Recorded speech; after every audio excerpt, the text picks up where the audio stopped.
Namaku Sekar Ayudita. Dan kalau hari ini ada orang yang melihatku berdiri tenang di ambang pintu rumah besar peninggalan orang tuaku sambil memandangi taman yang dulu dipenuhi suara tawa masa kecilku, mereka mungkin akan mengira aku adalah perempuan yang lahir dengan hidup mudah, perempuan yang selalu aman karena dibesarkan dalam keluarga terpandang, perempuan yang tidak pernah mengenal rasa dikhianati sampai tulang-tulangnya terasa retak dari dalam.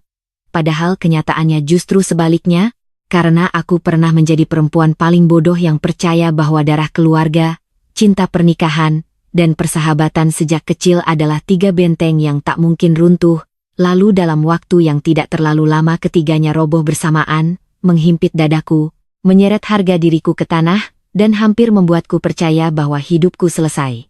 Tetapi mereka semua salah besar, terutama 2 manusia yang paling kupercaya lalu justru menikamku dengan senyum paling manis, suamiku sendiri dan sahabatku sejak aku masih memakai seragam putih merah, karena mereka mengira setelah merebut satu persatu hal paling berharga dalam hidupku aku akan menangis, jatuh, lalu menyerahkan sisa hidupku pada nasib, padahal justru pada saat itulah aku berhenti menjadi perempuan yang selalu mengalah, dan mereka tidak sadar bahwa di balik tangisku yang tampak hancur, aku sedang belajar menjadi badai yang akan menelan mereka pelan-pelan, rapi, dan tanpa ampun.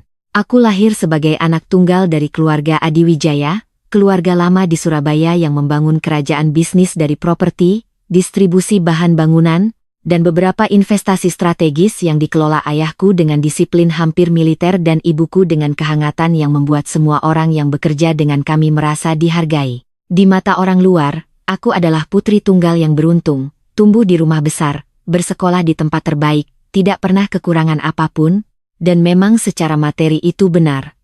Tetapi orang-orang tidak pernah benar-benar tahu bahwa ayahku bukan tipe orang yang memanjakan tanpa mendidik. Sejak kecil aku diajari membaca laporan keuangan, memahami kontrak, membedakan orang yang tulus dan yang hanya mendekat karena nama besar keluarga, meski ironisnya justru pelajaran terakhir itu yang paling gagal kuterapkan pada diriku sendiri. Mungkin karena di satu sudut hidupku ada seseorang yang sudah hadir terlalu lama sampai aku tak pernah membayangkan ia bisa berubah menjadi ular. Namanya Nadine Prameswari. Kami bertemu saat taman kanak-kanak, saat aku menangis karena hari pertama sekolah dan ia datang membawa setengah biskuit dari bekalnya lalu berkata, "Kalau kamu nangis terus, nanti matamu jelek." Sejak itu kami lengket seperti 2 sisi koin. Ia ikut menginap di rumahku, kami belajar bersama, liburan bersama, menangis bersama saat pertama kali patah hati, bahkan ibuku sering berkata bahwa Nadine sudah seperti anak kedua baginya. Latar belakang kami berbeda. Keluarganya tidak miskin, tetapi jauh dari mapan seperti keluargaku. Ayahnya beberapa kali gagal berbisnis, ibunya pernah membuka salon kecil lalu tutup, dan Nadine tumbuh sebagai anak yang sangat pandai membaca situasi. Waktu kecil aku menyebutnya cerdas dan dewasa. Sekarang aku tahu, sebagian dari itu adalah kemampuan beradaptasi yang sangat tajam.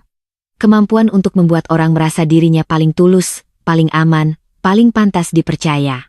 Nadine selalu tahu kapan harus memeluk, kapan harus memuji, kapan harus menangis agar dikasihani, dan kapan harus diam agar orang mengisi kekosongan itu dengan simpati sendiri. Tapi aku tidak melihat semua itu sebagai tanda bahaya. Aku melihatnya sebagai sifat sahabat baik. Dan karena itulah, aku menyerahkan terlalu banyak ruang dalam hidupku pada perempuan yang kelak akan menghancurkannya. Saat kuliah di Jakarta, aku bertemu dengan Arkan Mahendra, laki-laki yang kemudian menjadi suamiku. Ia senior 1 tingkat di Fakultas Ekonomi, pintar, karismatik, dan punya aura laki-laki mapan yang tahu cara berbicara pada perempuan cerdas tanpa membuat mereka merasa dikecilkan. Ia tidak berasal dari keluarga kaya raya, tetapi ambisinya besar, caranya membawa diri elegan, dan ia sangat lihai menunjukkan rasa hormat pada keluargaku tanpa terlihat menjilat. Saat pertama kali ku bawa pulang ke Surabaya, ayahku tidak langsung menyukainya. Ayah selalu punya intuisi yang sulit dijelaskan. Ia berkata, "Laki-laki ini terlalu mulus di luar. Hati-hati." Aku marah waktu itu. Aku menganggap ayah terlalu protektif. Ibuku lebih lunak, ia hanya bilang agar aku tidak buta karena cinta. Sementara Nadine justru yang paling mendukung hubungan kami. Ia tertawa setiap kali aku bercerita tentang Arkan, bilang akhirnya aku menemukan laki-laki yang cukup berkelas untuk berdiri di sampingku, bahkan ia yang membantu memilih kebaya saat pertunanganku. Kalau aku mengingat semua itu sekarang, rasanya seperti menonton sandiwara yang aktor utamanya sudah tahu akhir cerita sejak awal sementara aku satu-satunya penonton yang benar-benar percaya. Aku menikah dengan Arkan di usia 28, setelah 2 tahun pacaran. Pesta kami besar, hangat, dan sangat indah, setidaknya di mataku saat itu. Nadine berdiri di sampingku sebagai sahabat terbaik, memegang tanganku sebelum akad, menyeka air mataku, berbisik bahwa aku pantas bahagia. Aku memeluknya dan berkata aku beruntung memiliki dirinya. Seandainya waktu bisa berputar, mungkin aku akan mendorong tubuhku sendiri menjauh dan berteriak bahwa perempuan itu sedang menatap altar bukan sebagai sahabat yang ikut bahagia, tetapi sebagai seseorang yang diam-diam mulai menghitung apa yang bisa ia ambil. Tahun-tahun pertama pernikahanku tampak baik-baik saja. Arkan bekerja bersama salah satu anak perusahaan ayahku, awalnya sebagai manajer pengembangan bisnis, lalu naik cepat karena memang ia cakap dan juga karena aku, meskipun aku dulu tidak mau mengakuinya, berkali-kali menjadi jembatan antara dirinya dan kepercayaan ayah. Aku sendiri terlibat dalam yayasan keluarga dan beberapa lini investasi kecil yang dikelola atas namaku. Orang tuaku tidak pernah pelit. Mereka memberiku beberapa properti, saham minoritas di 2 perusahaan, rekening investasi pendidikan untuk masa depan, dan rumah yang kini kutinggali sebagian atas namaku, sebagian masih atas nama mereka. Ayah percaya perempuan harus punya pegangan, tidak boleh sepenuhnya bergantung pada suami. Lagi-lagi, ironisnya, semua pelajaran ayah baru benar-benar terasa ketika aku hampir kehilangan semuanya. Nadine tetap menjadi bagian besar dari hidupku setelah menikah. Ia sering datang ke rumah, ikut makan malam, liburan bersama kami beberapa kali, bahkan ketika ia putus dengan pacarnya yang sudah bertahun-tahun bersamanya, aku yang memeluk dan menampungnya semalaman di kamar tamu. Arkan juga terlihat sangat nyaman dengannya, tapi waktu itu aku menganggap wajar. Toh Nadine sahabatku sejak kecil. Tak mungkin ada sesuatu. Tak mungkin. Betapa mudah manusia meninabobokan dirinya sendiri dengan 2 kata itu. Tanda-tanda sebenarnya hadir jauh sebelum pengkhianatan itu meledak. Nadine mulai terlalu sering memuji Arkan di depanku, bilang ia laki-laki sabar, pengertian, visioner, berbeda dari laki-laki lain. Kalau kami bertengkar kecil, Nadine selalu menjadi penengah, tetapi entah kenapa seringkali nasihatnya berujung membuatku merasa akulah yang terlalu emosional, terlalu menuntut, terlalu keras. Sementara Arkan pelan-pelan mulai membangun citra sebagai suami yang sangat masuk akal, sangat tenang, sangat sabar menghadapi aku yang disebutnya perfeksionis dan sulit percaya orang. Sekarang aku tahu itu strategi klasik. 2 orang memosisikanmu sebagai pihak yang sensitif dan berlebihan, sehingga saat kelak kecurigaanmu benar, semua orang sudah lebih dulu dilatih untuk menganggapmu hanya cemburu atau tidak stabil. Orang tuaku sendiri beberapa kali memperingatkan agar aku membatasi campur tangan Nadine dalam rumah tanggaku, tetapi aku malah membela dia. Aku bilang mereka terlalu curiga. Aku bilang persahabatan kami bukan sesuatu yang bisa diukur dari prasangka. Aku bilang Arkan tidak mungkin macam-macam. Aku adalah benteng terbaik mereka waktu itu, dan aku tidak sadar sedang menjaga 2 perampok agar tetap bisa bergerak bebas di dalam hidupku. Semua mulai berubah drastis ketika ayah meninggal mendadak karena serangan jantung. Hari itu menjadi garis pemisah paling jelas dalam hidupku, antara masa ketika aku masih menjadi anak perempuan yang punya rumah untuk pulang, dan masa ketika aku harus berdiri di tengah dunia yang langsung berubah dingin. Ayah meninggal di kantor, jatuh saat rapat. Aku datang ketika tubuhnya sudah tertutup kain putih. Ibuku seolah kehilangan separuh jiwanya hari itu. Aku sendiri hancur, tetapi harus tetap tegak demi ibu. Di tengah masa berkabung itulah Arkan muncul sebagai suami yang sempurna. Ia menemani proses pemakaman, mengurus tamu, membantu urusan waris, mendampingi ibuku, bahkan tidur hanya 2-3 jam sehari demi memastikan semuanya tertib. Nadine pun hadir hampir setiap hari, memelukku, memasakkan sup untuk ibu, menemani kami berdoa. Orang-orang memuji betapa beruntungnya aku punya suami dan sahabat sebaik itu di masa sulit. Aku hampir percaya demikian. Padahal justru setelah ayah pergi, permainan besar mereka benar-benar dimulai. Karena sebagai anak tunggal, aku otomatis menjadi pewaris utama sebagian besar aset keluarga, tentu dengan struktur hukum tertentu yang disiapkan ayah melalui notaris lama kami. Namun banyak hal masih perlu dibereskan. Pembagian saham, pengalihan beberapa properti, penataan trust investasi, dan pembaruan pengurus perusahaan. Ibuku, yang sebelumnya sangat tangguh, menjadi rapuh dan mudah lelah. Ia mulai menyerahkan banyak urusan padaku, dan karena aku juga masih terguncang, aku semakin bergantung pada Arkan dalam urusan-urusan teknis.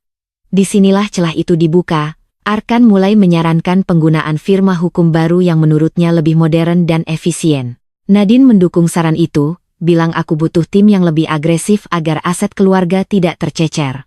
Notaris lama ayah sebenarnya masih ada, Pak Rahman.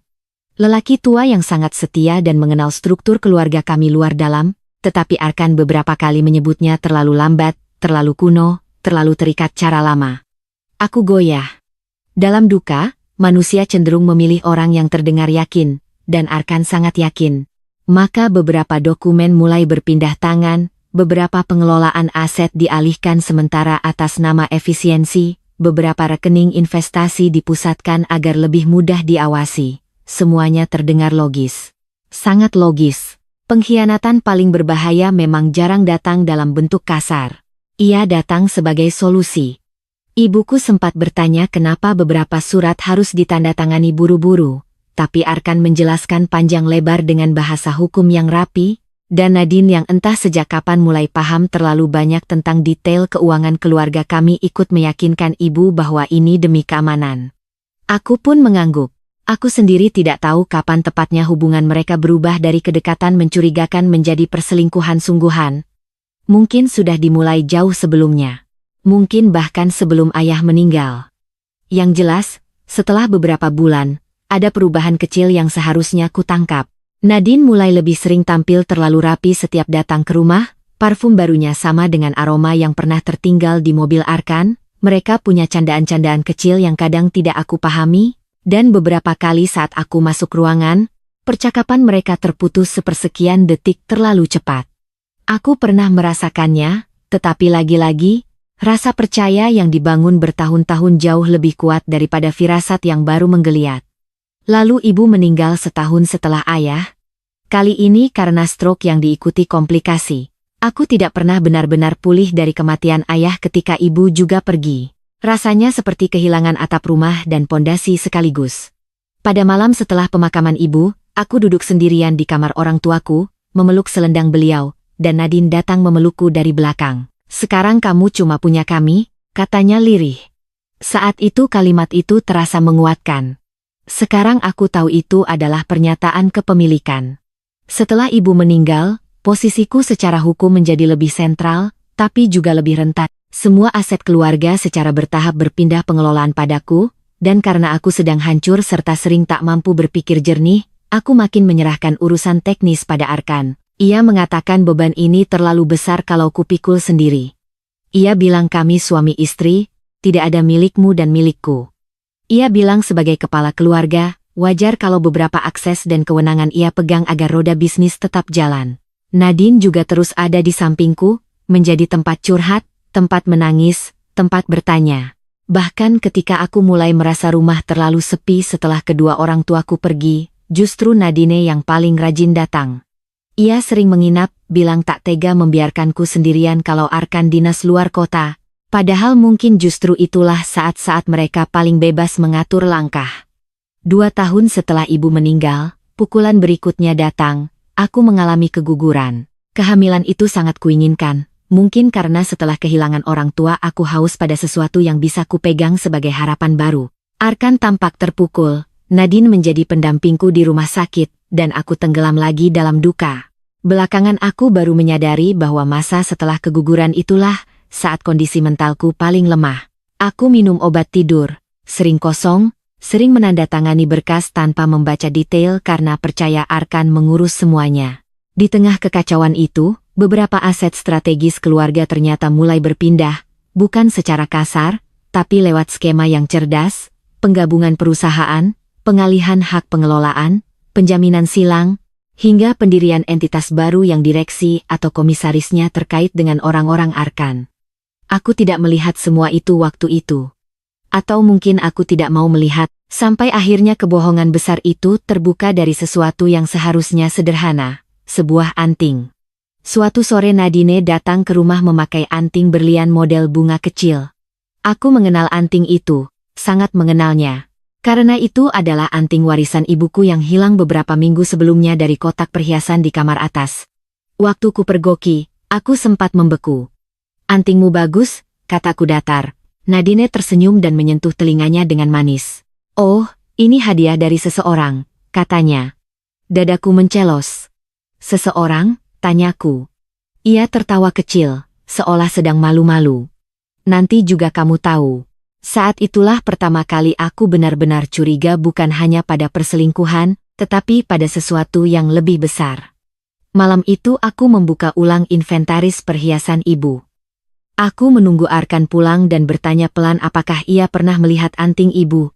Ia bahkan tak terlihat gugup. "Bukankah Nadine yang sempat bantu rapikan lemari ibumu?" katanya santai. Kalimat itu terdengar sepele. Tapi justru menyalakan alarm di kepalaku. Kenapa suamiku langsung mengaitkannya pada Nadine, seolah sudah tahu. Aku tak tidur malam itu. Besoknya, saat Arkan mandi, aku nekat membuka ponselnya. Aku tak pernah melakukan itu sebelumnya. Tanganku gemetar.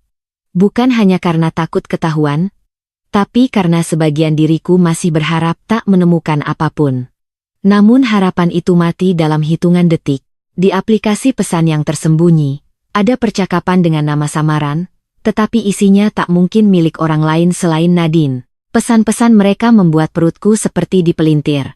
Ada foto selfie mereka di apartemen, ada candaan tentang betapa bodohnya aku yang masih menganggap Nadine seperti saudara, ada pembicaraan tentang aset mana yang sudah aman, mana yang belum, ada kalimat dari Nadine yang hingga kini masih terukir seperti luka bakar di kepalaku, setelah semua atas nama kita, dia cuma perempuan kesepian tanpa siapa-siapa. Dia akan gampang runtuh. Lalu balasan Arkan. "Biarkan dia tergantung dulu. Makin dia hancur, makin mudah dia tanda tangan apa saja." Aku membaca pesan itu sambil duduk di lantai kamar mandi tamu, tangan dingin, napas sesak, dunia bergeser dari porosnya. Perselingkuhan itu sendiri sudah cukup membunuh, tetapi mengetahui bahwa semua dukungan, pelukan, kesabaran, bahkan momen-momen saat aku menangis karena kehilangan orang tuaku, selama ini mereka manfaatkan untuk mencuri warisan keluargaku, membuat rasa sakitnya berubah menjadi sesuatu yang jauh lebih tajam daripada patah hati. Itu penghinaan total terhadap hidupku. Aku tidak langsung mengamuk. Mungkin itu yang paling tidak mereka duga dari diriku. Aku justru menutup ponsel. Mengembalikannya ke tempat semula, mencuci muka, lalu keluar kamar mandi dengan wajah setenang mungkin. Disitulah sesuatu di dalam diriku berubah. Cinta bisa membuat orang buta, tetapi pengkhianatan setelanjang itu membuat mataku terbuka dengan sangat dingin.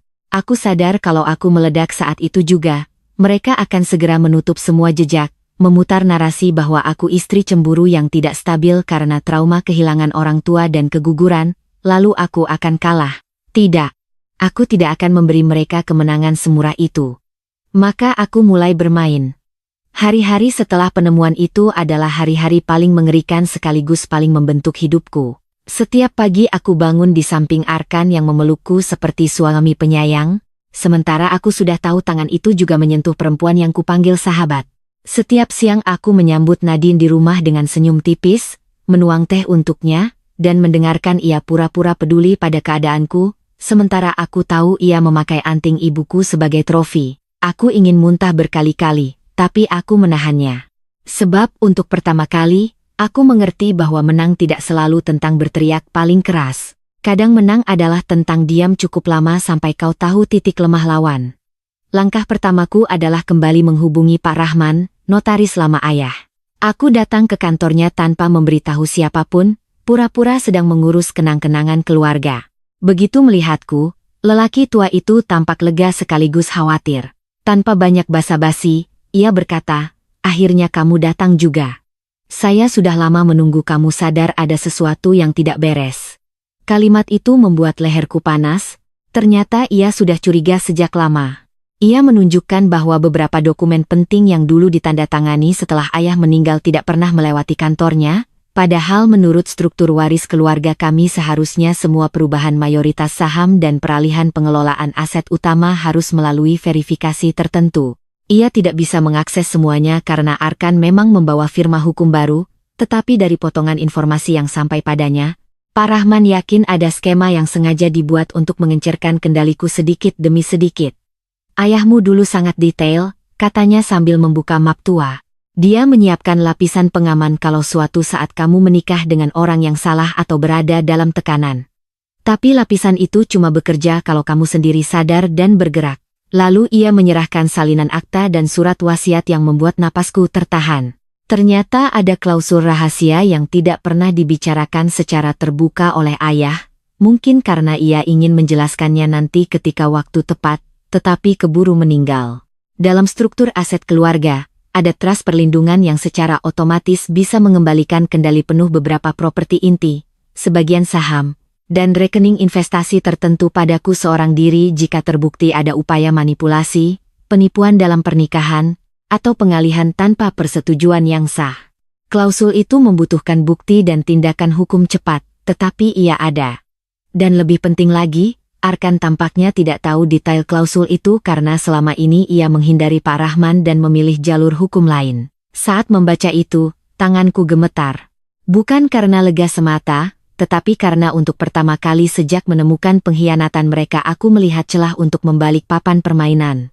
Sejak saat itu, aku bekerja diam-diam. Aku menyewa investigator pribadi lewat rekomendasi Pak Rahman, seorang perempuan bernama Tania yang tenang, cekatan, dan sangat paham pola perselingkuhan yang terhubung dengan penipuan finansial. Tania mulai mengumpulkan jejak hubungan Arkan dan Nadine. Foto pertemuan mereka, bukti penginapan, aliran uang, transfer hadiah, bahkan rekaman CCTV apartemen milik perusahaan cangkang yang sering mereka pakai. Sementara aku sendiri mulai membuka ulang semua dokumen keuangan rumah tangga, email lama, arsip cloud, dan akses perusahaan yang dulu masih kusimpan. Sedikit demi sedikit skema mereka terbuka. Nadine ternyata bukan sekadar selingkuhan.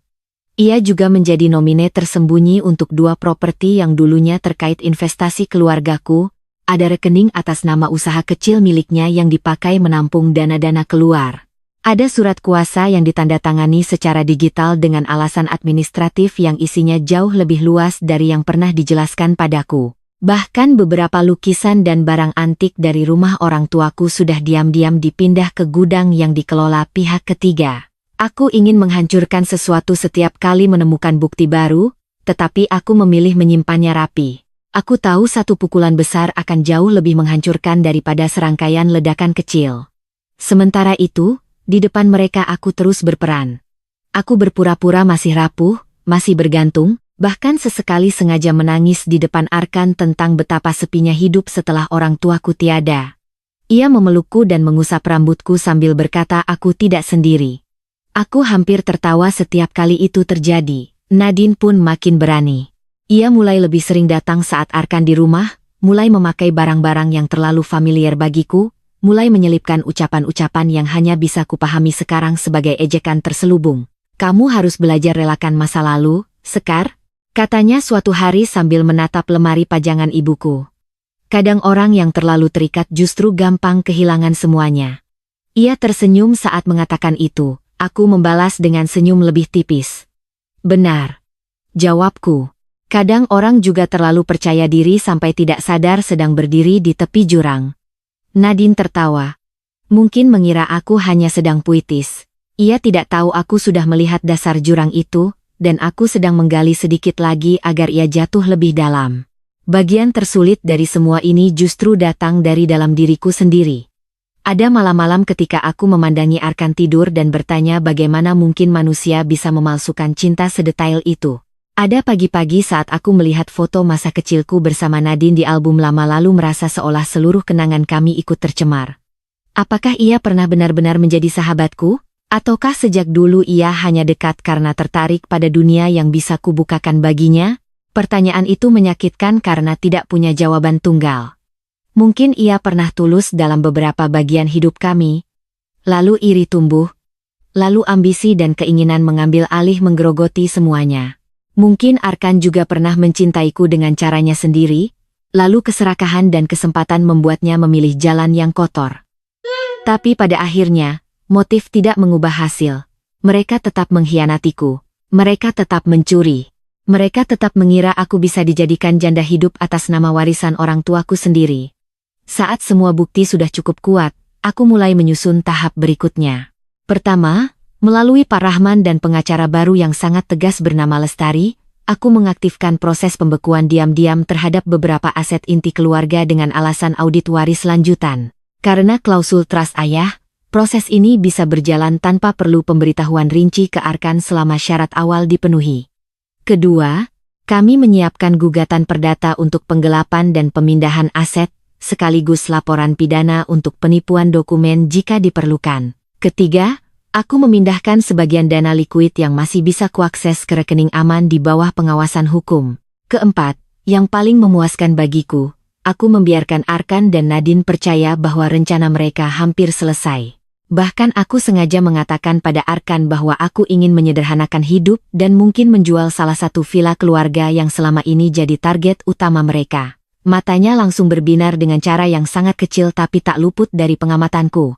Ia mencoba menahan diri, berkata keputusan apapun ada di tanganku, tetapi tak lama kemudian Nadine mengirim pesan padanya yang sempat kulihat di notifikasi ponsel saat ia meninggalkan meja. Akhirnya, tinggal sedikit lagi. Sungguh menakjubkan betapa serakah membuat orang ceroboh.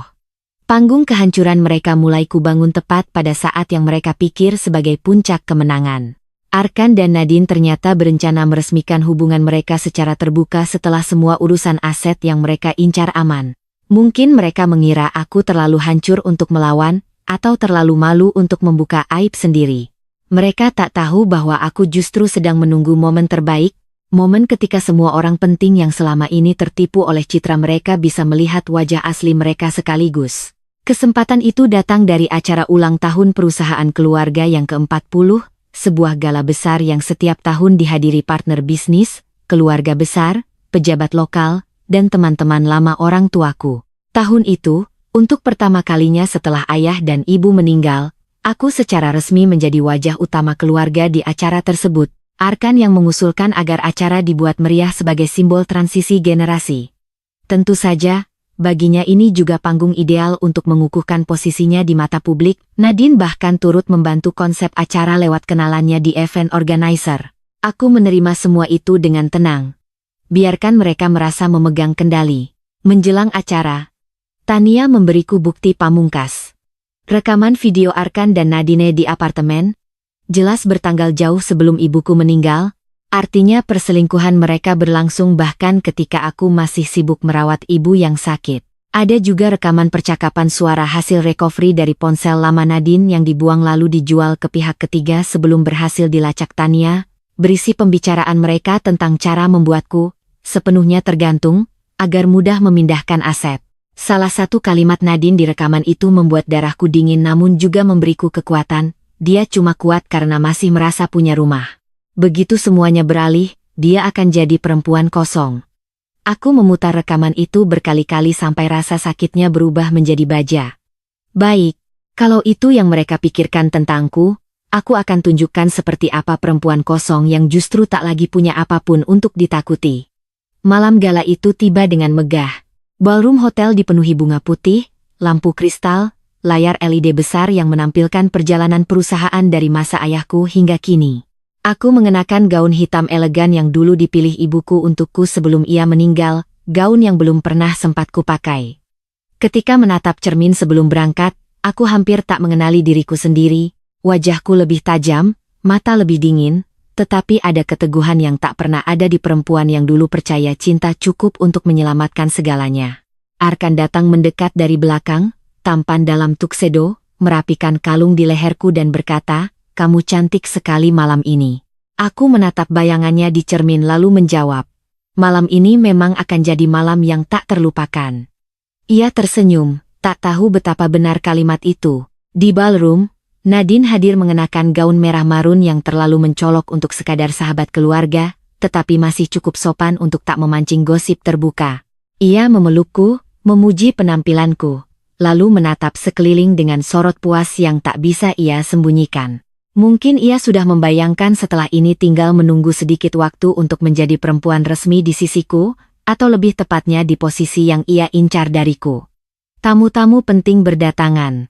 Komisaris, mitra bisnis lama ayah, kerabat, kenalan sosial, semua tersenyum, semua memberi selamat padaku karena berhasil mempertahankan perusahaan keluarga setelah kehilangan kedua orang tua. Mereka tidak tahu di balik senyumku ada perang besar yang sebentar lagi meledak. Acara berjalan lancar di awal.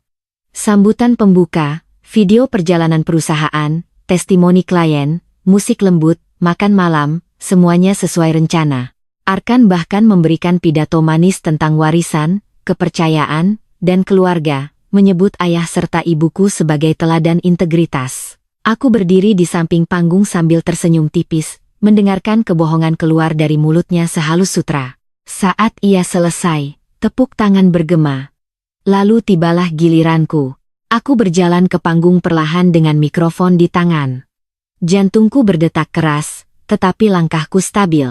Aku memulai dengan cerita tentang ayah dan ibu, tentang kerja keras mereka, tentang nilai kejujuran dan kehormatan dalam keluarga kami. Suasana ballroom hangat dan hening. Beberapa tamu bahkan tampak berkaca-kaca. Lalu aku berkata, malam ini seharusnya menjadi perayaan warisan. Tapi warisan bukan hanya soal gedung, saham, atau nama besar.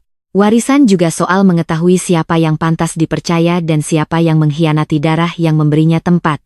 Beberapa kepala mulai menoleh.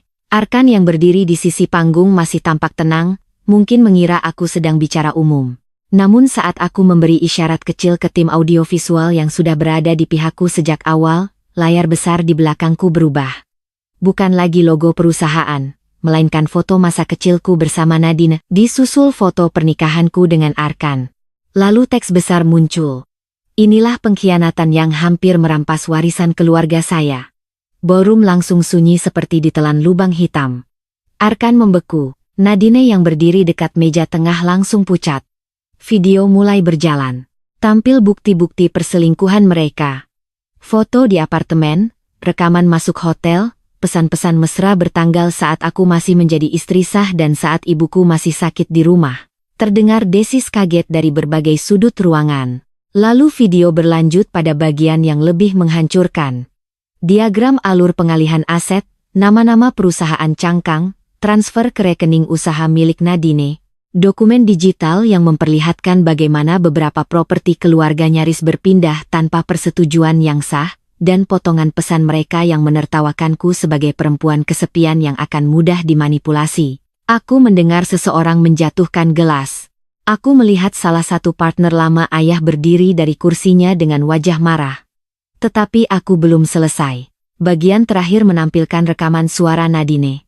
Begitu semuanya beralih, dia akan jadi perempuan kosong. Lalu suara Arkan. Biarkan dia bergantung. Nanti juga dia tanda tangan. Ketika rekaman itu menggema di seluruh ballroom, tidak ada lagi ruang bagi mereka untuk bersembunyi di balik citra. Semua orang mendengar. Semua orang melihat. Nadine menjerit lebih dulu, matikan itu. Itu fitnah.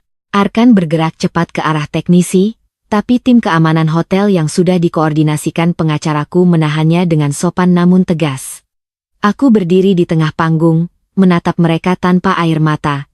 Tangisku sudah selesai jauh sebelum malam itu.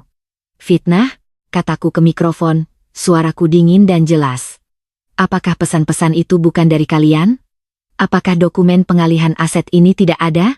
Apakah anting warisan ibuku di telingamu juga fitnah, Nadine? Semua mata tertuju padanya.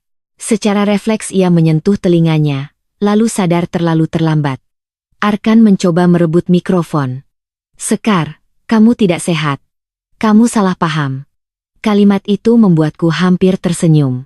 Tentu saja, perempuan yang dibohongi selalu lebih mudah disebut tidak sehat daripada diakui telah melihat kebenaran. Aku mengangkat tangan, dan pada saat yang sama pengacara Lestari melangkah naik ke panggung bersama dua pria berpakaian formal. Tidak ada salah paham, katanya tegas. Mulai malam ini, berdasarkan aktivasi klausul perlindungan waris, seluruh aset inti keluarga Adiwijaya yang sempat dialihkan secara curang dibekukan. Gugatan perdata dan laporan pidana juga telah diajukan sore tadi. Ballroom meledak dalam bisik panik. Wajah Arkan benar-benar berubah. Itu bukan lagi kemarahan seorang suami yang dipermalukan, melainkan ketakutan telanjang seorang predator yang mendadak sadar mangsanya ternyata sudah lama menyiapkan perangkap. Kamu tidak bisa lakukan ini, bentaknya. Aku suamimu. Aku menatapnya lurus. Justru karena kamu suamiku, pengkhianatanmu lebih menjijikkan. Nadine maju dengan wajah merah dan suara bergetar. Sekar. Dengarkan aku, ini tidak sesederhana yang kamu lihat, aku memotongnya. Perselingkuhan bertahun-tahun sambil menjarah warisan orang tua sahabatmu sendiri sebenarnya cukup sederhana, Nadine. Sangat sederhana. Bahkan murahan. Beberapa tamu perempuan menutup mulut, beberapa pria menggeleng tak percaya. Aku melihat kerabat yang dulu selalu memuji persahabatan kami kini menatap Nadine dengan jijik terang-terangan. Tapi pukulan terakhir bukanlah ucapanku. Pukulan terakhir datang ketika Lestari memberi sinyal pada petugas yang sudah menunggu. Mereka mendatangi Arkan dan Nadine untuk menyerahkan surat resmi pemanggilan lanjutan dan penyitaan sementara terhadap beberapa barang serta akses elektronik. Partner bisnis yang selama ini dekat dengan Arkan mundur menjaga jarak, seolah takut percikan aib menempel. Seorang paman jauh Nadine yang tadinya tertawa-tawa di meja depan justru cepat-cepat keluar ruangan. Semua topeng sosial yang biasa menopang orang-orang seperti mereka ambruk dalam hitungan menit ketika risiko mulai nyata. Dan di tengah kekacauan itu, Arkan melakukan sesuatu yang dulu mungkin akan meluluhkanku. Tetapi malam itu hanya membuatku muak. Ia berlutut di depan panggung. Ya, lelaki yang selama bertahun-tahun membangun citra tenang dan superior itu berlutut di hadapan semua orang. Memegang ujung gaunku, suaranya pecah. Sekar, tolong, jangan hancurkan semuanya. Kita bisa bicara. Aku salah. Aku hilaf. Aku menatapnya lama, lalu melepaskan tangannya dari gaunku dengan ujung jari seolah membersihkan kotoran. Hilaf itu salah mengucap nama. Kataku pelan namun terdengar jelas lewat mikrofon. Yang kamu lakukan adalah memilih menghancurkan hidupku sambil tersenyum di depanku setiap hari. Itu bukan hilaf. Itu karakter. Nadine mulai menangis histeris, mungkin pertama kalinya ia tak mampu mengendalikan situasi dengan air mata. Aku cuma cinta sama dia. Teriaknya, seolah cinta bisa menjadi pembersih segala pencurian. Aku menoleh padanya. Kalau itu cinta, kalian tidak perlu mencuri. Kalian cukup pergi. Tapi kalian tidak pergi. Kalian bertahan karena kalian ingin uang, nama, rumah, dan hidupku. Jangan hina kata cinta untuk menutupi kerakusan. Suasana malam itu berubah total. Gala perusahaan yang seharusnya menjadi perayaan warisan berubah menjadi pengadilan publik, namun bagiku, itu bukan balas dendam murahan. Itu adalah pengembalian narasi. Selama ini orang-orang sepertiku sering didorong untuk diam demi martabat keluarga, seolah kehormatan lebih penting daripada kebenaran. Tidak. Malam itu aku memilih kehormatan yang sesungguhnya. Membela warisan orang tuaku dari tangan orang-orang yang menggunakannya sebagai sasaran penjarahan. Setelah acara berantakan dan tamu perlahan bubar dengan wajah masih kaget, aku pulang ke rumah orang tuaku sendirian. Untuk pertama kalinya dalam bertahun-tahun, rumah itu terasa benar-benar milikku lagi. Aku masuk ke kamar ibu, membuka lemari lama, dan duduk lama di lantai sambil memegang selendangnya. Aku akhirnya menangis malam itu, bukan karena menyesal, tetapi karena semua emosi yang kutahan terlalu lama akhirnya keluar. Aku menangis untuk ayah yang sudah sejak awal curiga pada Arkan. Aku menangis untuk ibu yang memperlakukan Nadine seperti anak sendiri lalu dikhianati bahkan setelah meninggal. Aku menangis untuk diriku yang pernah begitu percaya hingga membiarkan dua serigala tidur di ruang tamu rumahku. Tapi di balik tangis itu ada rasa lain yang belum pernah kurasakan sebelumnya, kekuasaan atas hidupku sendiri.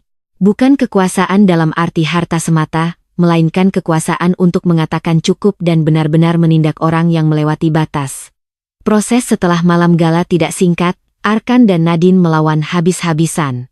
Mereka menyewa pengacara mahal, mencoba memelintir bukti, menyebarkan rumor bahwa aku mengalami gangguan mental akibat kehilangan orang tua, bahkan ada upaya membuat seolah aku sengaja merekayasa perselingkuhan untuk menguasai penuh aset keluarga. Tetapi semakin mereka melawan, semakin banyak lubang muncul. Tania berhasil menemukan saksi dari internal perusahaan yang pernah diminta menyiapkan dokumen palsu. Pak Rahman memberi keterangan rinci tentang struktur waris dan alasan ayah menyiapkan klausul perlindungan. Salah satu staf event organizer ternyata juga pernah menjadi penghubung transfer hadiah dari Arkan ke Nadine memakai dana perusahaan. Bahkan sepupu Nadine sendiri, mungkin karena takut ikut terseret, membocorkan bahwa keluarganya sudah lama tahu hubungan mereka dan berharap Nadine menikah dengan Arkan setelah semua urusan selesai.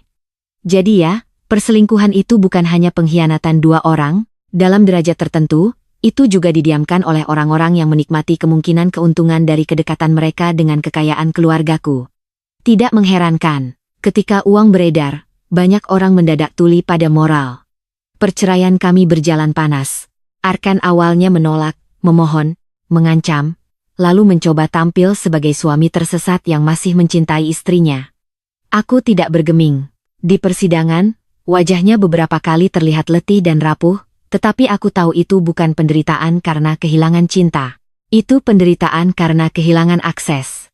Nadine, di sisi lain, sempat menghilang beberapa minggu, lalu muncul lagi dengan penampilan lusuh dan mata cekung. Ia beberapa kali mencoba menghubungiku langsung, menulis email panjang tentang kenangan masa kecil kami, tentang bagaimana ia merasa selalu berada di bawah bayang-bayangku, tentang bagaimana ia awalnya tidak bermaksud mencinta Arkan, tentang bagaimana keadaan jadi di luar kendali. Aku membaca semuanya sekali, lalu menghapusnya. Mungkin sebagian isi email itu jujur. Mungkin ia memang lama memendam iri, lama merasa inferior, lama merasa hidupku terlalu mudah dibanding miliknya. Tapi lagi-lagi, luka masa lalu bukan lisensi untuk merampok hidup orang lain. Banyak orang pernah iri tanpa harus menjadi pengkhianat. Banyak orang pernah merasa kurang tanpa harus menjarah warisan sahabat sendiri. Aku tidak tertarik menjadi tempat penebusan dosanya. Sedikit demi sedikit, kemenangan hukum mulai berpihak padaku. Beberapa aset inti kembali sepenuhnya di bawah kendali trust keluarga. Pengadilan memandang ada indikasi kuat penipuan dan penyalahgunaan kepercayaan dalam pengalihan tertentu. Dana-dana yang sempat mengalir ke rekening Nadine dibekukan. 2 properti atas nama nomine terungkap berasal dari sumber dana perusahaan yang terkait dengan warisanku. Laporan pidana juga berjalan, menyeret beberapa kaki tangan kecil yang dulu merasa aman di balik tumpukan dokumen. Arkan kehilangan posisinya di perusahaan. Beberapa kolega lama ayah yang sebelumnya diam akhirnya berdiri di pihakku, mungkin karena merasa malu baru sadar betapa jauh mereka terkecoh, mungkin juga karena bukti sudah terlalu telanjang untuk diabaikan. Aku tidak peduli motivasi mereka. Yang penting hasilnya jelas. Perlahan, tapi pasti, mereka kehilangan pijakan. Namun yang paling memuaskan justru bukan putusan pengadilan atau aset yang kembali. Yang paling memuaskan adalah melihat bagaimana 2 orang yang dulu begitu percaya diri mengendalikan hidupku ternyata tidak sanggup mengendalikan kehancuran mereka sendiri. Arkan mencoba membangun usaha baru, tapi reputasinya rusak. Nadine mencoba tampil sebagai korban cinta, tetapi lingkaran sosial yang dulu senang mendekatiku tidak mau lagi menyentuhnya. Hubungan mereka sendiri, setidaknya menurut kabar yang sampai padaku, segera berubah buruk. Tentu saja, pengkhianatan yang lahir dari kerakusan jarang sekali tumbuh menjadi rumah yang damai. Mereka saling curiga, saling menyalahkan siapa yang ceroboh, siapa yang terlalu serakah, siapa yang menyimpan bukti. Cinta besar yang dulu mereka pakai sebagai alasan, ternyata tak tahan diuji ketika uang membeku, nama hancur, dan masa depan tak lagi glamor. Itu bukan kebetulan. Itu konsekuensi. Pada suatu sore beberapa bulan setelah perceraian selesai, aku bertemu Nadine secara tak sengaja di area parkir sebuah pusat perbelanjaan. Ia lebih kurus, wajahnya menua beberapa tahun, dan matanya yang dulu selalu penuh percaya diri kini tampak waspada. Untuk sesaat kami berdiri berhadapan seperti 2 versi masa lalu yang tak lagi punya jembatan. Ia membuka mulut lebih dulu. "Kamu menang," katanya pelan. Entah sinis atau lelah. Aku menatapnya dan menjawab, "Ini bukan soal menang. Ini soal kamu mengira aku tidak akan melawan." Ia tertawa pahit. "Kamu selalu punya segalanya, Sekar. Kamu tidak tahu rasanya hidup merasa kurang setiap hari." Kalimat itu seharusnya mungkin membuatku tersentuh, kalau ia mengucapkannya 20 tahun lalu, saat kami masih kecil, saat iri belum berubah menjadi racun. Tapi sekarang tidak. Kurang bukan alasan untuk mencuri, kataku. Dan merasa kalah bukan alasan untuk tidur dengan suami sahabatmu sambil menjual rumah orang tuanya sepotong-sepotong. Matanya berkaca-kaca. "Aku pernah sayang sama kamu," bisiknya. Aku mengangguk pelan. "Aku juga." Itu sebabnya pengkhianatanmu tidak akan pernah jadi sesuatu yang bisa kusebut sekadar salah langkah. Lalu aku pergi tanpa menoleh lagi. Bukan karena aku sudah sembuh, tapi karena aku tidak ingin lagi memberikan sisa hidupku pada orang yang telah menggerogoti terlalu banyak dari masa laluku. Kini, bertahun-tahun setelah semuanya, aku hidup jauh lebih tenang daripada yang pernah kubayangkan. Rumah besar orang tuaku tetap berdiri, tetapi aku tak lagi tinggal di dalamnya sendirian bersama bayang-bayang. Sebagian rumahku ubah menjadi pusat konsultasi hukum dan keuangan untuk perempuan yang menghadapi manipulasi aset dalam pernikahan atau keluarga. Mungkin itu terdengar seperti cara yang terlalu rapi untuk memaknai luka, tetapi bagiku justru itulah bentuk penghormatan terbaik untuk ayah dan ibu, memastikan pengetahuan, kehati-hatian, dan nilai yang dulu mereka tanamkan tidak berhenti di kuburan mereka. Banyak perempuan datang ke kantorku dengan mata bengkak, suara gemetar, dan dokumen-dokumen kusut di tangan, persis seperti diriku dulu saat baru sadar dunia sedang dirampok dari bawah kakiku. Setiap kali melihat mereka, aku teringat betapa mudah korban dibuat merasa bodoh setelah dikhianati. Padahal kejahatan para pengkhianat justru sering berhasil karena korban punya kemampuan yang paling manusiawi. Percaya, aku tidak lagi malu pernah percaya pada Arkan dan Nadine. Kepercayaan itu bukan cacatku. Yang cacat adalah karakter mereka yang memilih memanfaatkannya. Tentu ada malam-malam ketika aku masih bermimpi tentang masa kecil bersama Nadine atau tentang hari pernikahanku dengan Arkan, lalu terbangun dengan dada sesak. Luka seperti ini tidak punya garis akhir yang rapi. Tapi aku belajar hidup berdampingan dengannya tanpa membiarkannya menentukan masa depanku. Aku juga belajar bahwa menjadi kuat tidak selalu berarti tidak terluka. Kadang menjadi kuat justru berarti mengakui bahwa kau hancur, lalu tetap bangun, tetap membaca dokumen, tetap menghubungi pengacara, tetap mengumpulkan bukti, tetap menatap wajah pengkhianatmu tanpa runtuh, sampai akhirnya dunia melihat mereka sebagaimana adanya. Jika ada satu pelajaran paling pahit sekaligus paling berguna dari semua yang kualami, itu adalah bahwa pengkhianatan paling mematikan jarang datang dari orang asing, ia datang dari orang yang terlalu dekat. Orang yang tahu letak kunci rumahmu, orang yang tahu makanan favoritmu, orang yang tahu bagaimana caramu menangis, orang yang pernah kau sebut keluarga, dan justru karena itulah, balasan yang paling layak bukan hanya tangis atau kemarahan membabi buta, melainkan pengambilalihan kendali. Saat mereka mengira aku akan jatuh, aku memilih menghitung. Saat mereka mengira aku sudah sendirian, aku menggali warisan hukum ayah. Saat mereka menertawakanku sebagai perempuan kosong, aku justru memutuskan untuk memenuhi kekosongan itu dengan keberanian yang belum pernah mereka lihat. Aku, Sekar Ayudhita, pernah menjadi perempuan yang kehilangan ayah, ibu, bayi dalam kandungan, suami, sahabat, dan hampir juga kehilangan warisan keluarganya dalam satu rangkaian pengkhianatan yang sangat keji. Tapi aku bukan perempuan yang selesai. Aku bukan nama yang bisa dicoret dari daftar ahli waris hanya karena dua orang serakah merasa lebih berhak atas hidupku. Mereka merebut suamiku? Silakan. Mereka merebut sahabatku? Ambil. Tapi ketika mereka mencoba merebut rumah orang tuaku, nama keluargaku, dan hakku untuk berdiri dengan kepala tegak, disitulah mereka salah hitung. Karena mereka pikir aku dibentuk oleh kemewahan. Padahal sebenarnya aku dibentuk oleh darah dua orang tua yang mengajariku satu hal paling penting, hormat bukan diberikan pada orang yang paling keras bicara, melainkan pada orang yang tahu kapan harus berdiri dan melawan. Maka pada akhirnya, ketika mereka tak lagi punya tempat bersembunyi, ketika semua dokumen dibuka, semua pesan diperdengarkan, semua topeng dilepas di hadapan dunia, bukan aku yang hancur, bukan aku yang kosong. Justru mereka, dua manusia yang merasa sudah menggenggam kendali, yang akhirnya harus menatap reruntuhan hidup mereka sendiri dan menyadari satu hal yang terlambat, perempuan yang mereka kira akan menyerah ternyata sedang menunggu waktu yang tepat untuk mengambil kembali segalanya, dan ketika giliranku tiba, aku tidak hanya merebut kendali, aku memastikan mereka membayar mahal untuk setiap air mata yang jatuh di rumah orang tuaku.